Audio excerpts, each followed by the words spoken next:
Bismillahirrahmanirrahim. Assalamualaikum warahmatullahi wabarakatuh. Selamat sore, salam sejahtera bagi kita sekalian. Shalom, salve om swastiastu, namo buddhaya, salam kebajikan. Yang saya hormati Wakil Presiden Saudara Gibran Rakabuming Raka, para Menteri Koordinator Kabinet Merah Putih, para Menteri, para Kepala Badan, Jaksa Agung, Kepala BIN, Kapolri, Kasat mewakili Panglima TNI yang sedang dinas ke luar negeri, serta seluruh Wakil Menteri dan anggota Kabinet Merah Putih yang saya banggakan.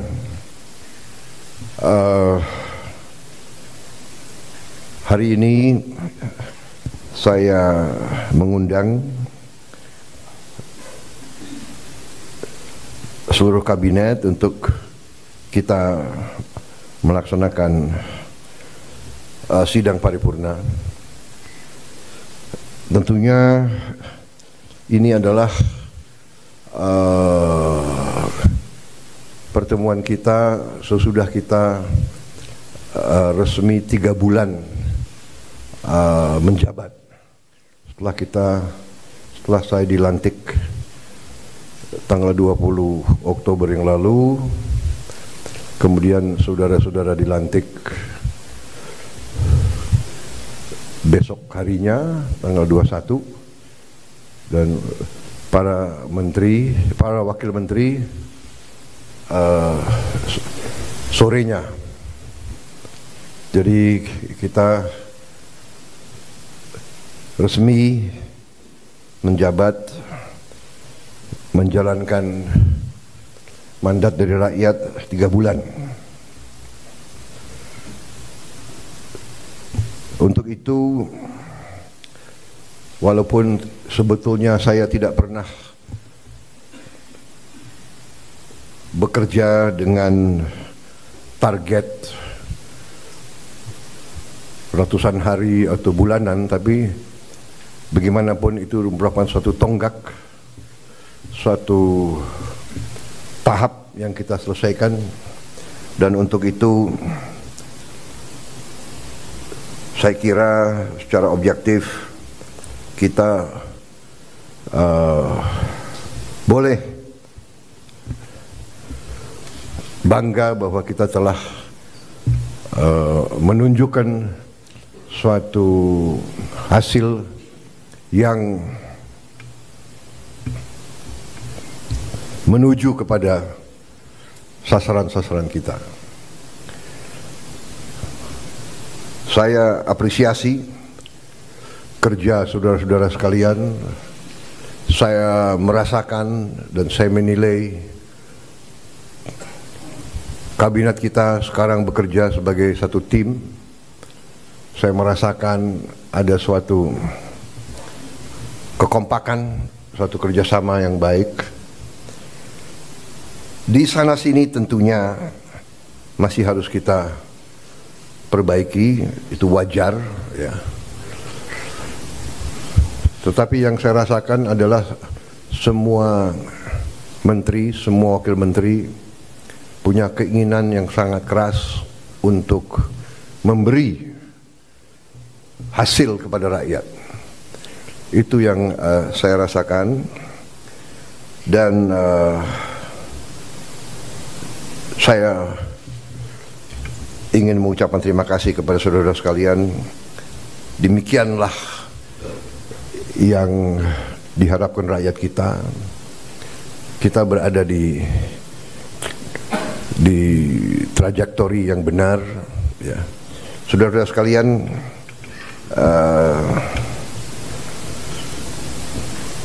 saya tadi pagi kebetulan berjumpa dengan Profesor Emil Salim, seorang senior, usianya 94 tahun, berkali-kali jadi menteri. Ya, beliau menyampaikan pesan-pesan, menyampaikan harapan-harapan, dan menyampaikan apa-apa yang beliau jadikan pegangan beliau. Inti yang saya kira saya tangkap dari beliau ingatkan bahwa seorang menteri adalah seorang pejabat negara. Berarti orientasi pengabdiannya adalah negara. Kita dari sistem politik kita adalah politik konstitusional, di mana politik kita dijalankan melalui partai politik. Kedaulatan rakyat dilaksanakan melalui partai politik, melalui perwakilan.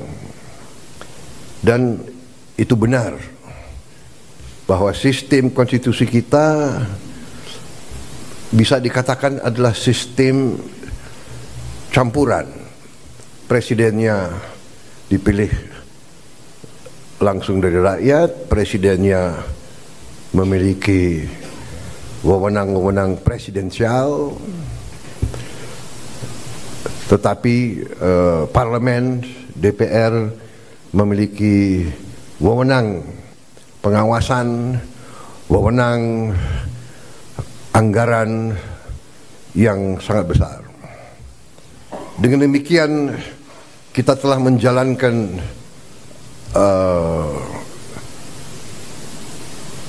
statecraft kita, bernegara kita telah jalankan dengan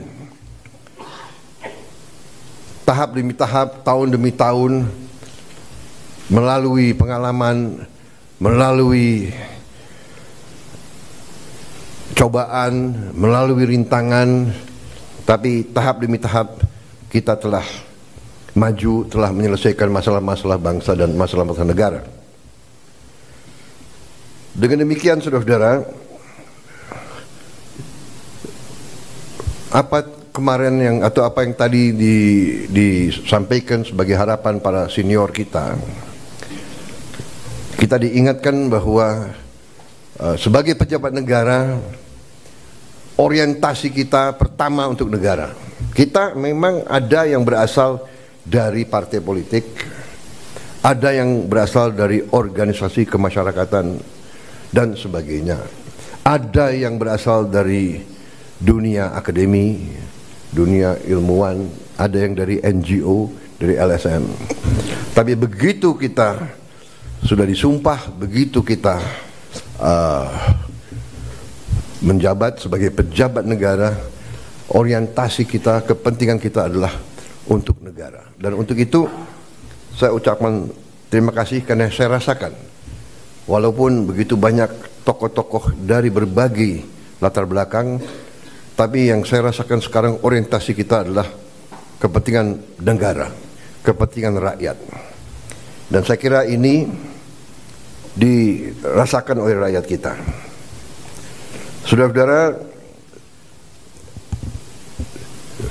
dari hasil sementara kita merasakan bahwa pemerintah kita efektif. Di akhir tahun 24, liburan hari Natal, tahun baru, berjalan dengan lancar, dengan aman. Untuk itu saya ucapkan terima kasih kepada seluruh pejabat terkait dan jajarannya yang telah bekerja keras, Menko Polkam, Menko Infrastruktur, Menko Pangan, semua Menko, Kapolri, Panglima TNI yang bekerja keras menjamin keamanan, keselamatan, Menteri Perhubungan, Menteri BUMN, dan semua menteri-menteri lain yang saya monitor turun ke bawah, turun ke lapangan, monitor perkembangan. Kita juga membuktikan bahwa pemerintah kita efektif. Pemerintah kita bisa menjalankan administrasi negara dengan handal. Saudara-saudara, bagaimanapun di bulan-bulan yang kritis tersebut biasanya ditandai oleh banyak kecelakaan lalu lintas, ditandai oleh ketersediaan bahan pangan, bahan-bahan pokok yang penuh dengan fluktuasi harga dan sebagainya. Kali ini kita berhasil untuk menjalankan suatu keadaan yang stabil, penuh ketenangan, penuh kesejukan. Di tengah banyak dunia dilanda konflik, ketegangan, krisis, bahkan perang, kita mampu menjaga kesejukan, ketenangan, perdamaian di negara kita. Saudara-saudara sekalian, saya juga terima kasih dalam 3 bulan kita telah memberi bukti kepada rakyat kebijakan-kebijakan kita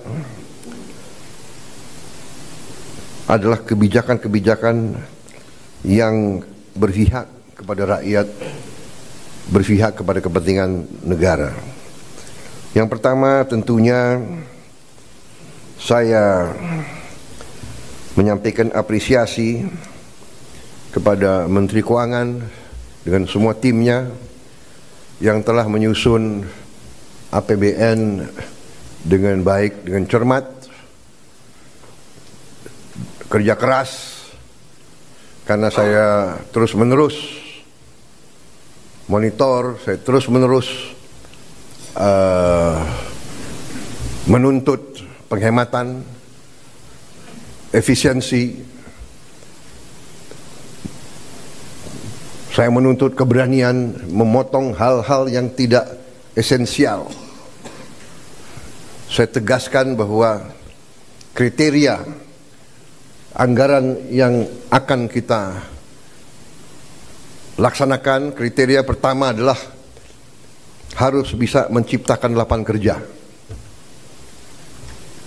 Sudah saya katakan berkali-kali. Kedua, harus meningkatkan produktivitas. Produktivitas ini harus bisa diukur dengan kuantifikasi. Berapa devisa yang dihasilkan? Berapa devisa yang dihemat?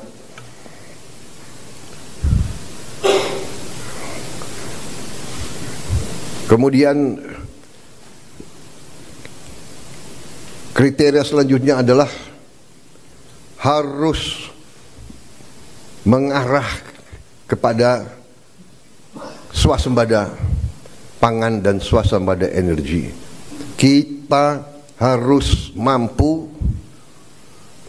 memberi makan kepada seluruh rakyat Indonesia, tidak lagi import. Dan saya terima kasih kepada jajaran menteri-menteri yang telah melaporkan kepada saya tahun 2025 lagi, tahun 2025 ini kita tidak akan import beras lagi, tidak akan import jagung lagi, tidak akan import garam lagi.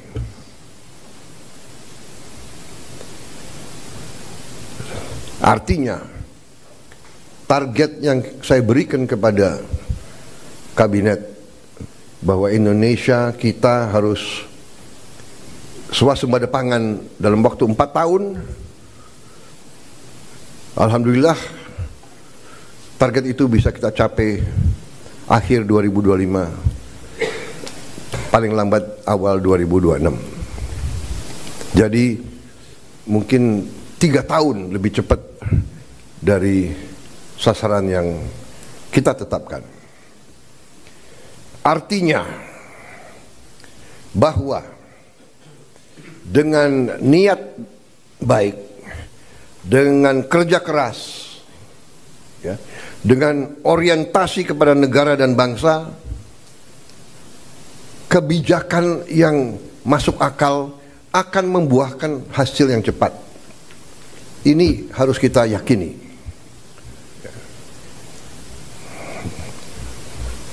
Kemudian kriteria selanjutnya adalah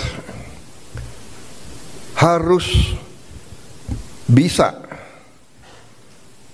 memberi terobosan teknologi. Dari prioritas kita itu, satu tadi bahwa harus menciptakan lapangan kerja, tingkatkan produktivitas, swasembada pangan, swasembada energi. Dengan swasembada pangan dan swasembada energi kita aman. Kita tidak boleh bergantung kepada sumber di luar negeri. Sudah berkali-kali saya tekankan itu. Dalam krisis dunia tidak ada negara yang akan mengizinkan pangan keluar dari negaranya. Ini sudah hukum sejarah. Dan kriteria selanjutnya harus bisa menghasilkan terobosan teknologi. Berarti pengeluaran investasi untuk sumber daya manusia, untuk pendidikan, untuk sains dan teknologi, ini termasuk sesuatu yang vital dan sesuatu yang harus kita jalankan. Jadi saudara-saudara, saya tegaskan kembali bahwa hal-hal di luar itu yang bersifat seremoni, upacara, merayakan ulang tahun ini, ulang tahun itu, hari ini, hari itu, kita tidak anggarkan. Perayaan sejarah, perayaan ulang tahun laksanakan secara sederhana di kantor, di ruangan. Kalau perlu yang hadir hanya 15 orang, sisanya di Vikonken.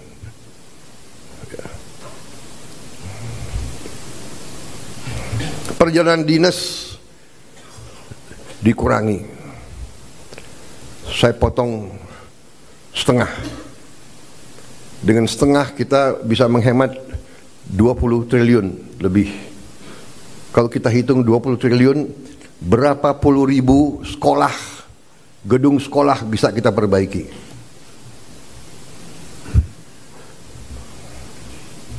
Jadi saya katakan benar-benar bahwa saya sangat serius dalam hal ini.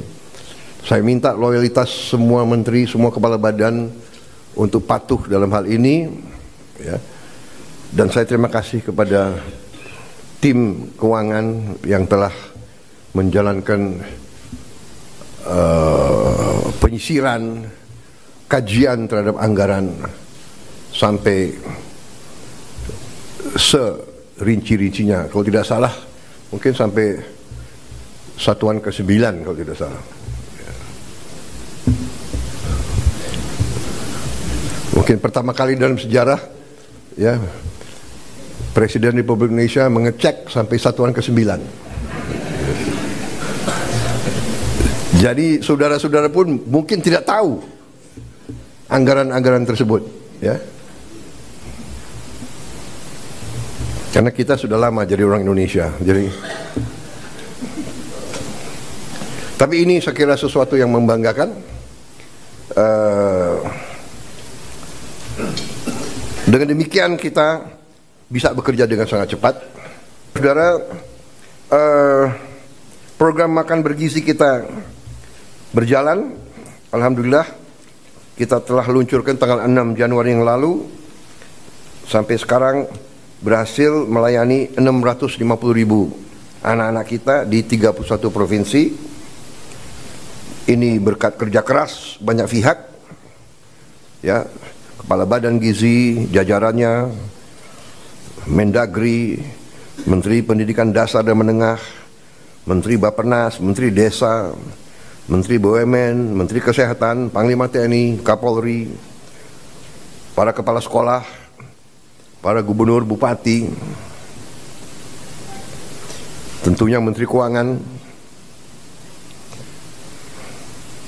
Dan untuk Januari sampai April 2025, program ini sasarannya adalah 3 juta anak. Bulan April sampai Agustus 2025 akan menuju 6 juta anak. September kita harapkan 15 juta anak. Dan akhir 2025 target kita adalah semua anak-anak Indonesia bisa dapat makanan bergizi. Saudara-saudara, terima kasih kerjasama ini. Seluruh kementerian lembaga ikut mengamankan dan menyukseskan program ini. Kita akan bersinergi dengan pemerintah daerah, gubernur, bupati, wali kota, dan seluruh perangkat daerah. Saudara-saudara, ini adalah masalah strategis. Kita memperkuat masa depan Indonesia. Anak-anak Indonesia harus kuat, harus cerdas, harus semangat, harus sekolah dengan baik. Saya percaya dalam waktu yang tidak lama kita akan melihat peningkatan hasil kemampuan akademis anak-anak kita. Saya juga bertekad untuk melakukan langkah-langkah intervensi kepada semua sekolah di Indonesia. Sekolah dasar, sekolah menengah, SMP, SMA, semua sekolah yang dibina oleh pesantren dengan teknologi. Kita akan masuk ke semua sekolah dengan teknologi. Kita ingin mempercepat penyampaian pelajaran untuk semua sekolah kita. Saudara-saudara, saya juga berterima kasih kepada Menko Perekonomian dan tim ekonomi yang telah menggagas, menyusun konsep-konsep yang diwujudkan dalam produk-produk, dalam kebijakan-kebijakan yang pro rakyat, penghapusan hutang kepada petani dan nelayan yang mengalami kesulitan membayar sekian belas tahun, kemudian juga berbagai bantuan langsung, berbagai bantuan mengurangi kewajiban-kewajiban terutama rakyat yang di golongan yang paling bawah dan paling lemah. Saya kira nanti mungkin Menko Perekonomian dengan Menteri Keuangan bisa juga jelaskan ke masyarakat berapa kebijakan-kebijakan yang telah kita lakukan. Kita juga dalam waktu dekat kita juga akan mewajibkan semua perusahaan yang menerima kredit dari bank pemerintah harus menempatkan hasil penjualan ekspornya di bank di Indonesia. Saya kira ini hanya wajar, ini masuk akal. Mereka berusaha dengan dana yang bersumber dari rakyat Indonesia. Setelah mereka berusaha dan mereka lakukan penjualan, hasil penjualannya wajar kalau ditaruh di bank di Indonesia. Ini saya kira segera akan keluar dan akan berlaku kurang lebih 1 bulan yang akan datang. Ya. Jadi ini adalah sesuatu yang logis, yang masuk akal. Kemudian saya juga sudah memberi keputusan kepada unsur penegak hukum, Jaksa Agung, BPKP, Kapolri, dan Panglima TNI untuk menegakkan hukum dan aturan khususnya bagi perusahaan-perusahaan yang melanggar ketentuan-ketentuan pertanahan dan hutan. Ketentuan-ketentuan kita harus dipatuhi. Tidak ada yang memiliki perlakuan khusus.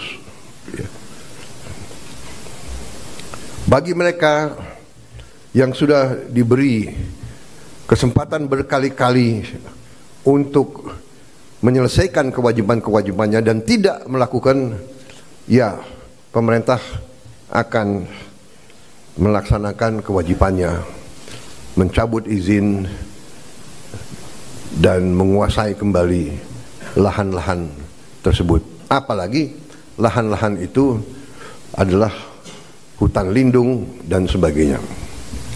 Jadi ini juga langkah yang akan kita laksanakan.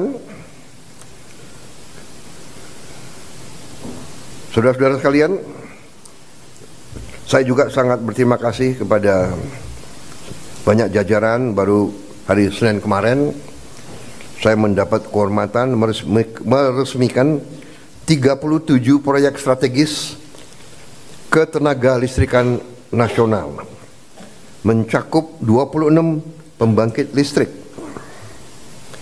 dengan kapasitas total 3,2 gigawatt serta 11 jaringan transmisi dan gardu induk di 18 provinsi. Sebagian besar dari pembangkit listrik ini adalah energi bersih, energi terbarukan. Saya kira kalau dicek nanti, ini mungkin peresmian terbesar dalam satu hari. Ini menunjukkan daya kemampuan kita, ya. We can do it. Dan ini saya harus sampaikan bahwa ini hasil kerja keras pemerintah-pemerintah sebelum pemerintah kita. Jadi marilah kita selalu menghormati semua pihak, semua yang telah bekerja keras, pendahulu-pendahulu kita. Kita sampai di sini bukan seketika. Kita sampai di sini karena perjalanan jauh. Pembangunan suatu bangsa bukan pembangunan 1 tahun, 5 tahun, 10 tahun. Pembangunan suatu bangsa adalah puluhan tahun. Apa yang dirintis Bung Karno kita nikmati sekarang. Apa yang diteruskan oleh Pak Harto kita teruskan, kita nikmati sekarang. Demikian presiden demi presiden, Pak Habibie, Gus Dur, Ibu Mega, Pak Jokowi, ini terus. Jadi contohnya saya baru 3 bulan menjabat, saya sudah resmikan proyek yang dilaksanakan mulai 2015, bayangkan. Jadi inilah yang saya minta menjadi alur bernegara kita. Kita ini melanjutkan suatu long march, perjalanan jauh, estafet demi estafet kita terima. Baru nanti kita akan mencapai cita-cita kita. Saya sangat optimis bahwa kita akan sampai ke situ. Saudara-saudara, sementara itu yang saya sampaikan, teman-teman media saya kira cukup banyak bahan ya. Sekarang akan saya sampaikan hal-hal yang belum perlu Anda dengar. Kan begitu kan? Saya kira media ini masih muda-muda ya. Jadi ada hal-hal yang kalau orang tua bicara yang muda-muda ya, yang muda-muda, anak-anak biasanya tunggu di luar. Kan begitu kan? Ya. Terima kasih sementara. Ya. Paling lama ini ya. Zaman Pak Jokowi sebentar dia di dalam. Download Tribun X sekarang. Menghadirkan lokal menjadi Indonesia.